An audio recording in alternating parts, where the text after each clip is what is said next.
Hôm nay chúng ta cùng tô chú bướm này với mình nhé. Đầu tiên mình sẽ tô chú bướm màu xanh này trước.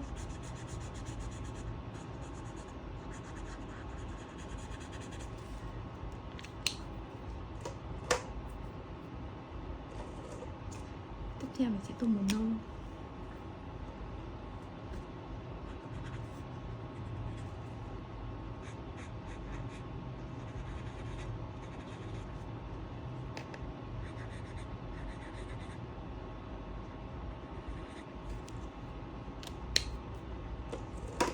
Tiếp theo mình sẽ tô màu vàng.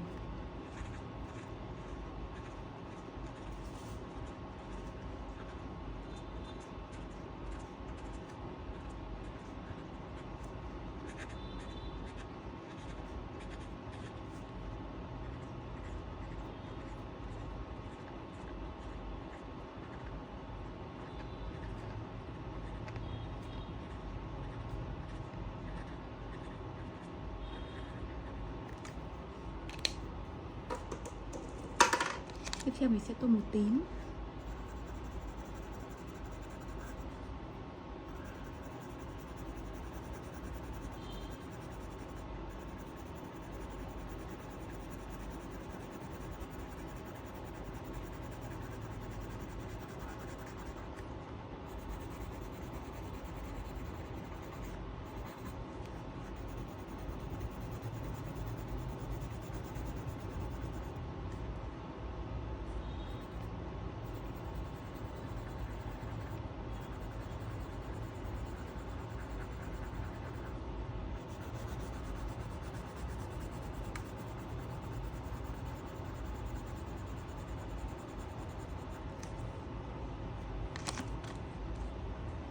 Tiếp theo mình sẽ tô màu xanh lá.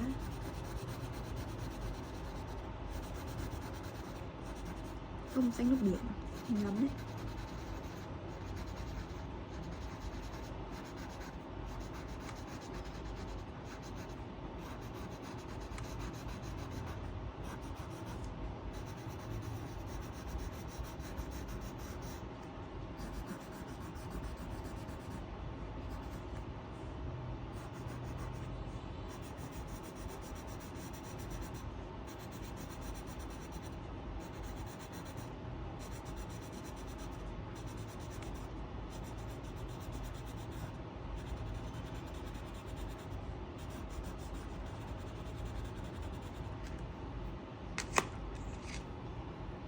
Bên trong này mình sẽ tô màu đỏ.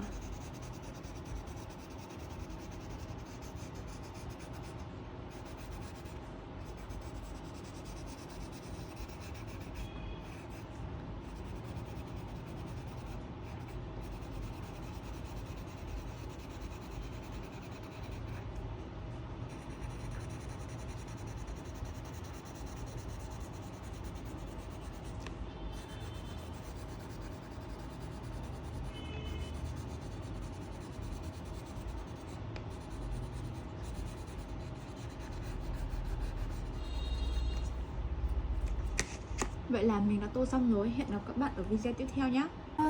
Hôm nay chúng ta cùng tô chiếc đồng hồ này nhé. Đầu tiên mình sẽ tô giờ. Giờ trên đồng hồ mình sẽ tô màu xanh.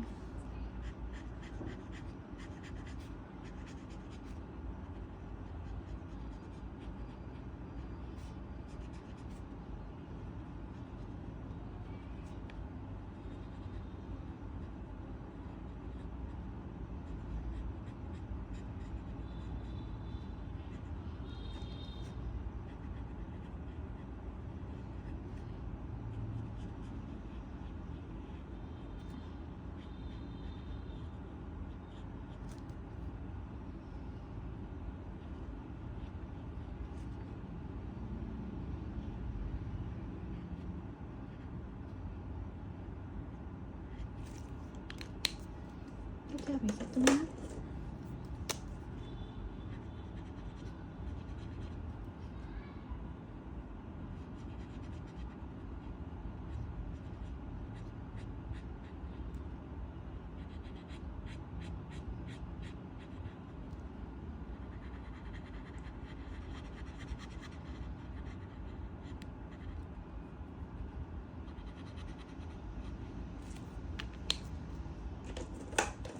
tô miệng.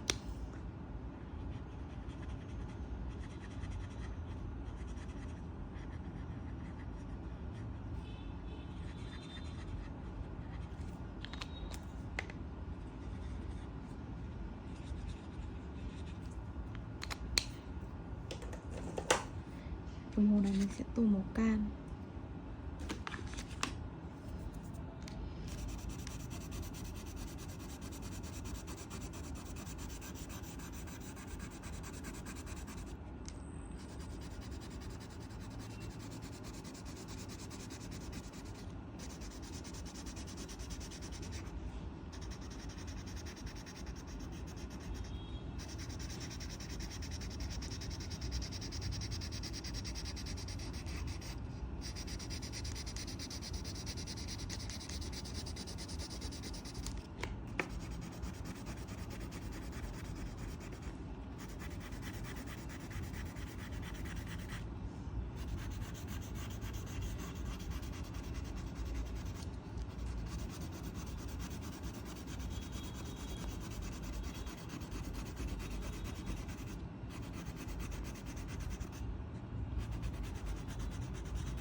Vậy là mình đã tô xong rồi. Hẹn gặp các bạn ở video tiếp theo nhé.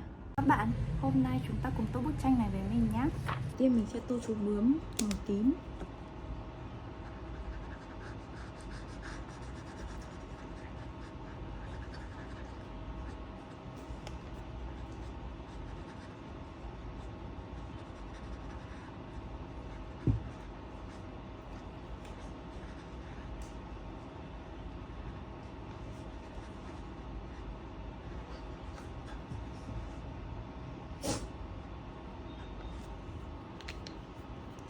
Tiếp theo mình sẽ tô hoa màu xanh.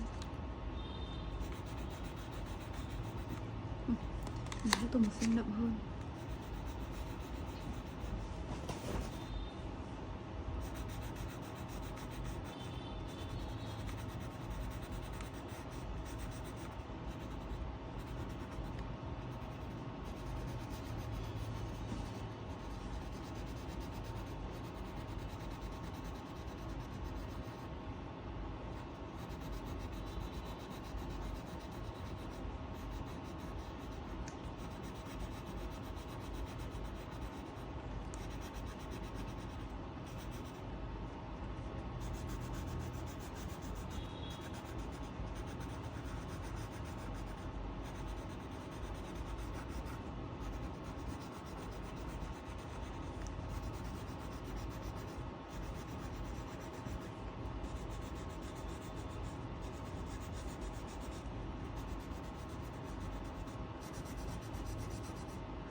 Tiếp theo mình sẽ tô màu vàng.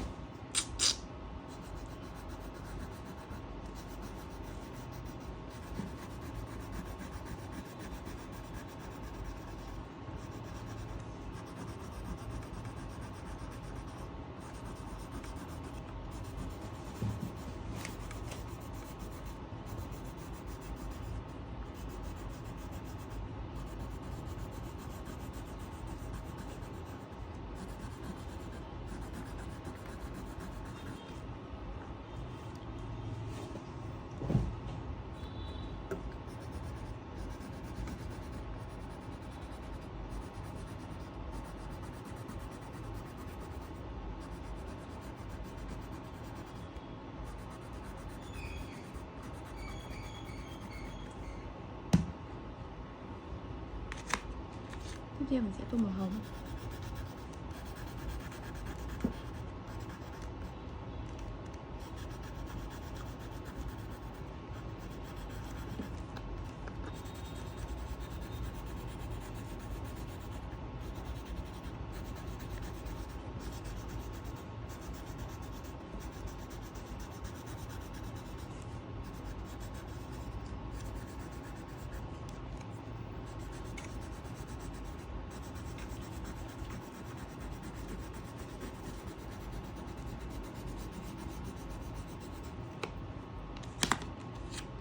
Cái này mình sẽ tô màu xanh lá.